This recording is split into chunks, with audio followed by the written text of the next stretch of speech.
हंसते कट जाए रस्ते जिंदगी यूं ही चलते रहे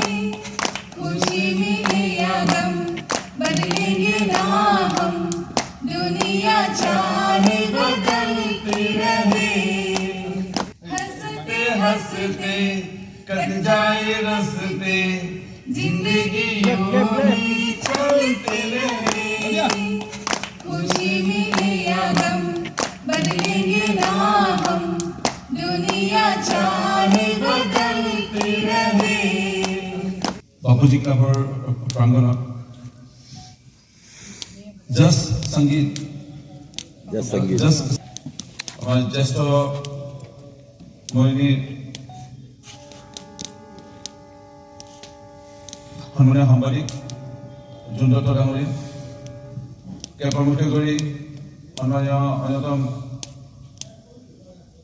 সাংবাদিক বন্ধু জিতু বৰা ডাঙৰীয়া আমি ঘৰৰ নামটোৱে মাতিছোঁ আমাৰ কেৰাছ বিহালী বুলি ক'লে বিহালী ডাঙৰীয়া আৰু অন্যতম আমাৰ জ্যেষ্ঠ সাংবাদিক বন্ধু পল্লৱদেৱ ডাঙৰীয়া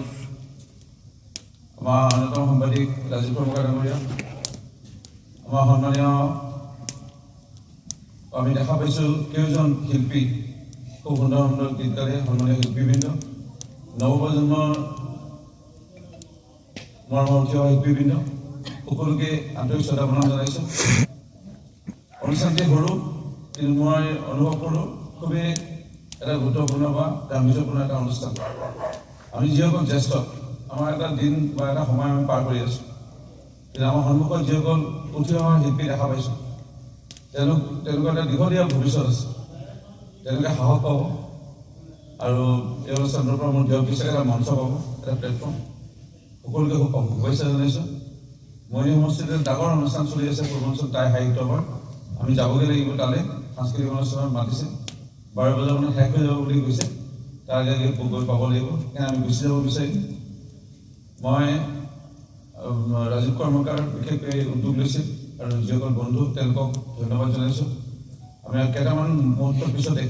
আমি 2024 চন পাৰ কৰিম 2025ক আমি আদৰিম আগতীয়াকৈ আপোনালোকক নৱবৰ্ষৰ শুভকামনা জ্ঞাপন কৰিছোঁ নৱবৰ্ষৰ দিনা খুব ভাল হয় শুভেচ্ছা জ্ঞাপন কৰিছোঁ আৰু মোৰ পত্নীয়ে কৈছে আপোনালোকৰ মই নাগাওঁ মই বুজি পাইছোঁ মোৰ মাতটোতো একেবাৰে খেদৰা একেবাৰে মানে ভাল নহয় মই জানো কিন্তু মই এনে অনুভৱ কৰোঁ যে মৃত্যুৱে আমাৰ সকলোখিনি শেষ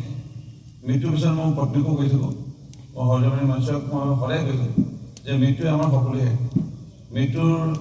আগত আমি যিমান পাৰোঁ হাঁহিব লাগে ধেমালি কৰিব লাগে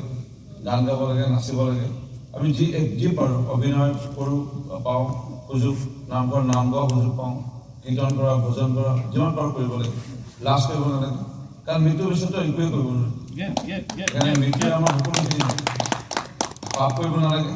মানুহতো আমাৰ জীৱনত লোভ মোহ ক্ৰোধ অহংকাৰে আমাক আমনি কৰে ভুল হ'ব পাৰে ভুল হোৱাটো স্বাভাৱিক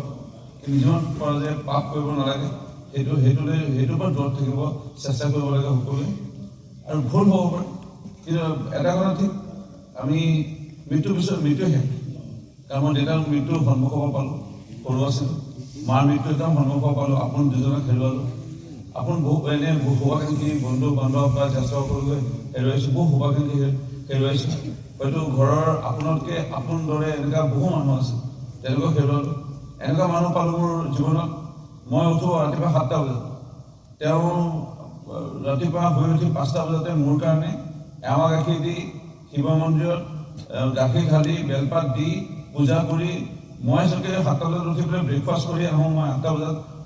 ফুড চেণ্টাৰত তেওঁ ক'লে যে আজি মই আপোনাৰ কাৰণে লঘোণ মোৰ কাৰণে লঘোণ ৰখোৱা মানুহ পালোঁ হয়তো মোৰ ঘৰৰ মানুহে চাগে ঘৰত ৰাখি পোৱা নাছিলে মোৰ কাৰণে তেওঁ ঘৰত ৰাখিছিলে এনেকুৱা শুভাকাংক্ষীও পালোঁ কিন্তু আজি হেৰুৱালোঁ আজি তাৰ মাজতে এইটোৱে কওঁ যে এই অনুষ্ঠানবোৰ সৰু অনুষ্ঠান কিন্তু খুব গাম্ভীৰ্যপূৰ্ণ অনুষ্ঠান সকলোকে শুভেচ্ছা জনাইছোঁ আৰু আহক মোৰ প্ৰতি মঞ্চৰীয়া বৰদলৈ কৰ্মীক অলপ হাত চাপৰিয়াই ধন্যবাদ।